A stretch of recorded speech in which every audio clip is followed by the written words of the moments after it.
Hello, my dear students. Welcome to my channel Scholarly Minds, and I hope that you all are doing great. So, guys, इस video के अंदर हम MEG 15 जो MA English के students हैं ना, उनके पास MEG 15 का पेपर होगा जिसका नाम है comparative literature theory and practice. So इस वीडियो के अंदर हम MEG 15 के कुछ ऐसे इम्पॉर्टेंट क्वेश्चंस को डिस्कस करने वाले हैं जो एग्ज़ाम में बार बार रिपीट होते हैं।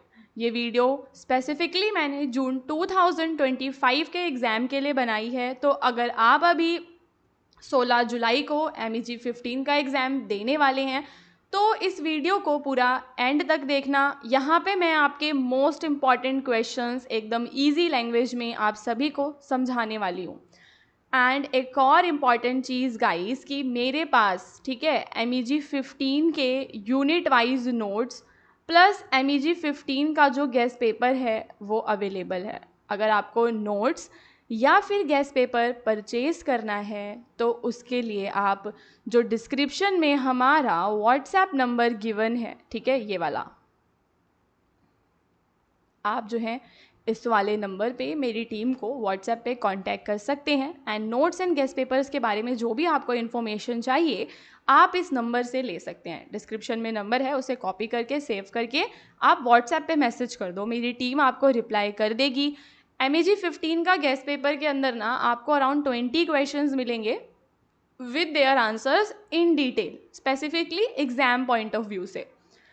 तो अगर आपने अभी तक कुछ भी नहीं पढ़ा है ना तो भी आप हमारे नोट्स से, हमारे गेस्ट पेपर्स से ईजिली पास हो सकते हो। अभी देखो क्वेश्चन नंबर 1 में आपको जो गोदान, मुंशी प्रेमचंद्र का जो नॉवल है गोदान ना, उसमें धनिया जो कि होरी की वाइफ होती है, ठीक है, उसके बारे में बताना है। तो Dhaniya is an important character in Munshi Premchandra's novel. She is the wife of the main character Hori. Dhaniya is a strong and bold women. तो हम क्या करेंगे, यहाँ पे उसके कैरेक्टर के बारे में जो भी पता लगेगा उसको हाईलाइट करते चलेंगे। तो उससे क्या होगा कि आपको पॉइंट्स याद हो जाएंगे। तो सबसे पहली, she is the wife of main character. दूसरा, वो स्ट्रॉन्ग है एंड बोल्ड वुमेन है, जो कि अपने राइट्स के लिए खड़ी हो सकती है, अन्याय के खिलाफ स्टैंड भी ले सकती है, ठीक है। ऑब्वियसली जो बोल्ड होते हैं, जो स्ट्रॉन्ग होते हैं गाइज, वही तो इनजस्टिस के खिलाफ बोलते हैं, ठीक है। वीक लोगों के बस का तो है ही नहीं कि वो इनजस्टिस के खिलाफ बोल सके। तो she is a very strong and brave women because she is not afraid of any one. She speaks up when something is wrong. She even questions the powerful zamindars and Brahmin when they do unfair things. तो यहाँ पे वो सवाल उठाती है, powerful लोगों के खिलाफ वो बोलती है। जैसे कि वो होरी को रोकती है जब वो अपनी काव को बेचने के लिए जाता है मनी लेंडर के पास, बिकॉज जो काव है उनकी फैमिली के लिए बहुत ही ज़्यादा इंपॉर्टेंट है। Dhaniya also loves her family very much. She always tries to protect them from pain and trouble. She wants to give them a better life and fight for their rights. Even though she is a poor village women, Dhaniya has the courage to fight against wrong things in the society. तो यहाँ पे हमें उसके character के बारे में दो तीन चीज़ें जो पता लग रही हैं वो क्या है, देखो। एक तो she is very strong and brave and she loves her family and she is a silent fighter, यानी कि वो पुअर विलेज वुमेन है बट उसके अंदर करेज है समाज के अंदर जो रॉन्ग चीज़ें हैं उनके खिलाफ लड़ने का। She shows that women even without much power can stand strong and resist injustice. And she is also different from होरी। Dhaniya is a very different from her husband. होरी इज़ क्वाइट। होरी एक शांत है और एक्सेप्ट कर लेता है जो भी चीज़ें होती हैं even if it is unfair. But धनिया जो है वो बोलती है, फाइट बैक करती है। This makes her a very powerful character. Dhaniya is a smart and strong one in the family. She understands the real problem in their lives and always tries to find the right way to deal with them. तो हमेशा अपनी problem से लड़ना, अपनी problem के खिलाफ एक सही तरीके से कैसे डील करना है, ये सारी चीज़ें उसको आती हैं। So overall we can say that Dhanya is a symbol of strength, love and courage, and she shows how a simple village woman can be brave and fight for what is right. Then हमारा अगला question है जिसमें हमें magical realism के बारे में बताना है, ठीक है गाइज। तो मैजिकल रियलिज्म 24 एंड 23 दोनों ही एग्जाम्स में आया था। दैट इज़ वाई इस क्वेश्चन को मैंने यहाँ पे इंक्लूड करा है। तो magical realism is a type of story ठीक है, क्या होती है गाइस, ये एक कहानी होती है। इस कहानी में जो रियल लाइफ की चीज़ें होती हैं उसके अंदर मैजिकल जो थिंग्स हैं, ठीक है, उन दोनों को आपस में मिक्स कर दिया जाता है। The story looks like it is happening in the real world. तो कहानी कैसी लगती है कि वो रियल वर्ल्ड में हो रही है, बट कुछ मैजिकल और स्ट्रेंज चीज़ें भी उसके अंदर हो रही होती हैं, ठीक है। तो रियल वर्ल्ड है और मैजिकल दोनों उसमें हम देखते हैं। एंड सबसे बड़ी चीज़ जो हम यहाँ पे देखते हैं, स्पेशल पार्ट जो हमें मैजिकल रियलिज्म में देखने के लिए मिलता है, वो ये होता है कि जो कैरेक्टर्स हैं ना, वो इस तरीके से एक्ट करते हैं कि ये सारी जो मैजिकल चीज़ें हैं ये क्या हैं, कंप्लीटली नॉर्मल उसको दिखाते हैं, मतलब ठीक है, मतलब उसको देखकर एकदम से चौंकते नहीं हैं, for them it is very normal. तो मैजिक प्लस रियल से बना तुम्हारा मैजिकल रियलिज्म। इसके मेन फीचर्स की बात करें तो in the magical realism we see a realistic world, है ना, एक नॉर्मल और रियल वर्ल्ड सेटिंग हम देखते हैं। कोई विलेज हो सकता है, टाउन, सिटी हो सकती है। स्ट्रेंज और मैजिकल जो चीज़ें हैं वो उसके अंदर होती हैं, लाइक घोस्ट आ जाएगा, लोग उड़ने लग जाएंगे, कोई रोने लग जाएगा, कुछ भी मतलब हमें डिफरेंट देखने के लिए मिलेगा, ठीक है। And the character in the story don't get shocked by the magic, और कैरेक्टर्स मैजिक से शॉक्ड नहीं होते हैं, they accepted like it's a normal part of life. जैसे कि आपने मूवीज़ भी देखी होंगी ऐसी गाइस कई सारी, जिसके अंदर कुछ ऐसा चीज़ें नॉन लिविंग थिंग्स उसमें बोल रही होती हैं। The story does not explain how और वाई द मैजिक हैपन्स, और उसमें कहानी में ऐसा मैजिक का कोई एक्सप्लेनेशन नहीं दिया गया होता। it just shows how it affect people's life. Now let's understand some of the examples of magical realism. तो इज़ाबेल जो है उनके द्वारा लिखा गया the house of the spirits जो नॉवल है, तो इस नॉवल के अंदर एक यंग गर्ल है जिसका नाम है क्लारा, एंड वो स्पिरिट से बात कर सकती है और फ्यूचर को प्रिडिक्ट कर सकती है। Even though these things are magical, the story focuses on family, politics and life in Chile, and the characters accept her powers as normal. तो बेसिकली क्लारा के पास उसके पास कुछ पावर्स हैं, बट लोग जो कैरेक्टर्स हैं वो उसकी पावर को एज नॉर्मल ही एक्सेप्ट कर लेते हैं। मिडनाइट चिल्ड्रन आप सभी ने पढ़ा ही होगा, ये तो आपके सिलेबस में भी था। तो यहाँ पे जो सलीम है वो बॉर्न होता है at the exact moment India become independent. तो उसके पास कुछ मैजिकल पावर्स हैं जो कि वो उन सारे चिल्ड्रन से कनेक्ट हो सकता है जिस दिन हमारा देश आज़ाद हुआ, उस रात को पैदा हुए थे, मिडनाइट को। The story mixes India's real history with magical event. तो ये जो मिडनाइट चिल्ड्रन वाली जो है ना नॉवल आपकी सलमान रश्दी की, इसके अंदर हम क्या देखते हैं, इंडिया की हिस्ट्री को मैजिकल इवेंट के साथ यहाँ पे मिक्स किया गया है। ओके फिर एक है आपका Kafka on the shore by Haruki Murakami. So the novel includes talking cat, fish, falling from the sky and characters who go in and out of reality. तो ये जो काफका ऑन द शोर है, यहाँ पे कैट्स बात कर रही होती हैं, जो फिश है वो स्काई से आ रही होती हैं। तो कुछ ऐसी चीज़ें जो कि रियल में मतलब नहीं होती, सम मैजिकल एलिमेंट्स हम देखते हैं, but all this happens in a modern realistic world and the magical parts are not explained.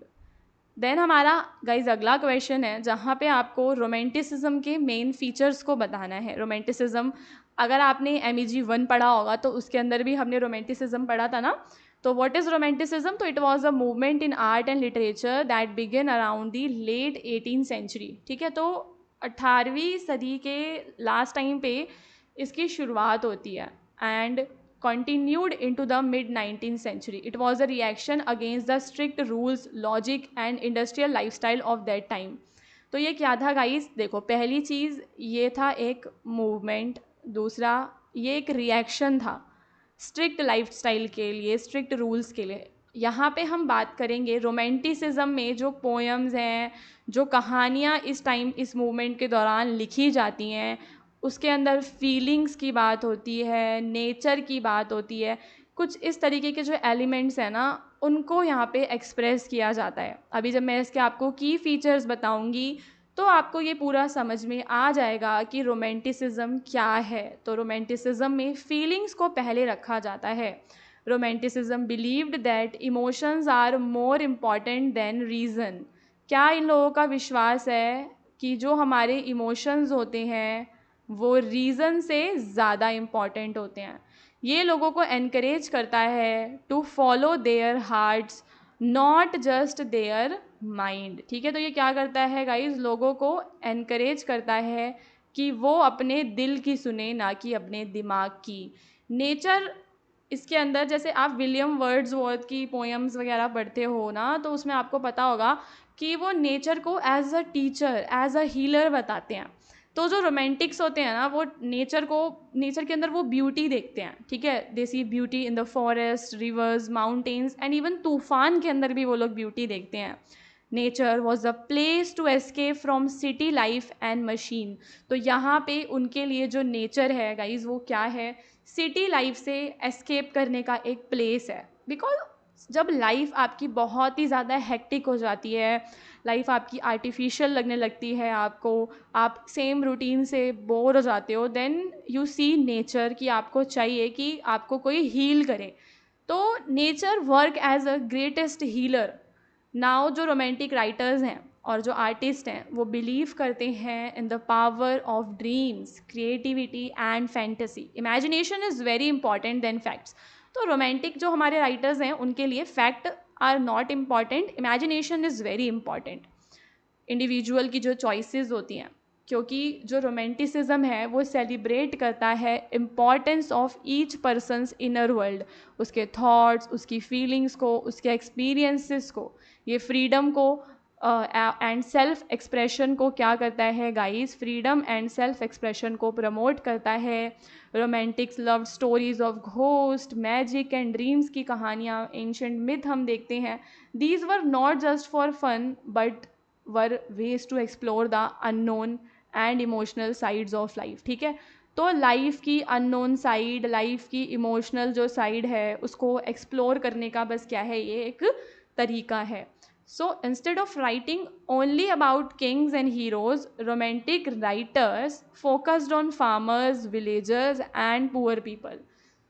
यानी कि हीरो की कहानी ना लिखकर फार्मर की कहानी, पुअर पीपल की कहानी, ये सब लिखी जाती है। They believed every life had value and beauty. तो इनका क्या विश्वास है कि हर एक लाइफ में वैल्यू होती है। ठीक है, हर एक लाइफ में हमें ब्यूटी देखने के लिए मिलती है। Romantics looked back at history, especially the Middle Ages, and found inspiration in old tales, legends and traditions. Romantics believe children were pure, innocent and full of wonder. तो यहाँ पे चाइल्डहुड को भी वो याद करते हैं। जो रोमांटिक राइटर्स होते हैं ना, वो अपने चाइल्डहुड के बारे में भी लिखते हैं कि कैसे चाइल्डहुड में they were very close to nature. Artist and जो पोइट्स होते हैं, they were seen as visionaries who could feel deeply and show the truth through their work. तो यहाँ पे वो डीप उनके अंदर फीलिंग्स होती हैं, वो अपने काम को, अपने सच को अपने काम के द्वारा दिखाते हैं। तो they were not just creators but spiritual guides for society. ठीक है गाइज, तो ओवरऑल हम समझ चुके हैं that romanticism is all about feelings, freedom, nature, imagination and beauty of simple things के बारे में है। ये लोगों को सिखाती है सपने देखना, नेचर की केयर करना और ह्यूमन हार्ट की पावर में बिलीव करना। ओके गाइस, सो 3 क्वेश्चंस हमने यहाँ पे कवर किए हैं। मैं नेक्स्ट वीडियो भी आप सभी के लिए लेकर आऊँगी।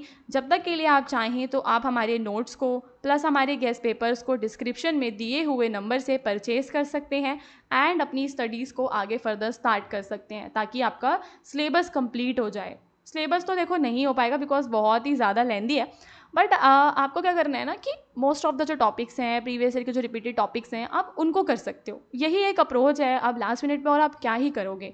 ठीक है,